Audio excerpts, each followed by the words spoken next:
Subscribe to Color Frames. Indian Premier League 17 ఏళ్ల క్రితం ప్రారంభమైంది. 2008 నుంచి ఈ రోజు వరకు ఐపీఎల్ కు ఆదరణ ఏమాత్రం తగ్గలేదు. ఈ లీగ్ లో ఎన్నో రికార్డులు నమోదయ్యాయి. అంతేకాదు ఈ లీగ్ ద్వారా ఎందరో ప్లేయర్లు పుట్టుకొచ్చారు. ఐపీఎల్ ద్వారా రాత్రికి రాత్రి కోటీశ్వర్లు అయిన ఆటగాళ్లు ఉన్నారు. మరికొందరు లీగ్ ద్వారా వచ్చి టీమిండియాలో అవకాశం దక్కించుకున్నారు. అయితే వచ్చే ఏడాది ఐపీఎల్ లో భారీ మార్పులు జరగబోతున్నాయి. కొందరికి ఇదే చివరి ఐపీఎల్ కావచ్చు. మరికొందరికి అయితే ఈ సీజన్ లో ఆడే అవకాశం దక్కకపోవచ్చు. కొద్ది రోజుల క్రితం ఫ్రాంచైజీలు తమ రిటెన్షన్ జాబితాను విడుదల చేశాయి. దీంతో స్టార్ ఆటగాళ్లు సైతం వేలంలోకి వచ్చారు. దీంతో వేలంలో కాంపిటీషన్ టఫ్ గా మారబోతోంది. ఈ క్రమంలో చాలా మంది ఆటగాళ్లకు ఐపీఎల్ కెరీర్ ముగిసినట్టే. భారత జట్టులోని 3 ఆల్రౌండర్లకు మెగా వేలం కీలకంగా మారింది. వేలంలో అమ్ముడైతే వారి కెరీర్ ఊపందుకుంటుంది. అమ్ముడు కాకుండా మిగిలిపోతే వారి కెరీర్ ప్రమాదంలో పడుతోంది. దీపక్ చాహర్ చాలా కాలం పాటు టీమిండియాకు దూరంగా ఉన్నాడు.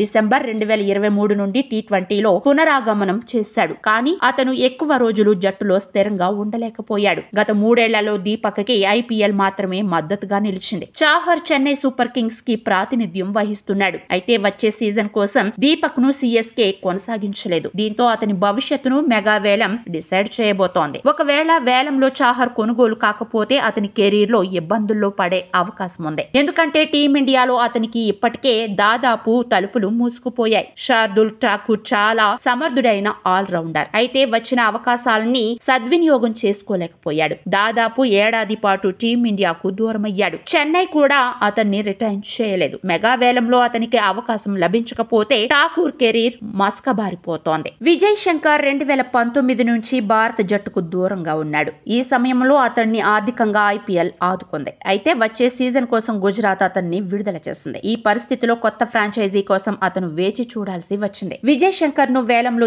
ఏ జట్టు చేర్చుకోకపోతే ఈ సీనియర్ ఆటగాడి కెరీర్ ప్రమాదంలో పడినట్టే. వీడియో మీకు నచ్చినట్లయితే ప్లీజ్ లైక్ చేయండి, షేర్ చేయండి, కామెంట్ చేయండి.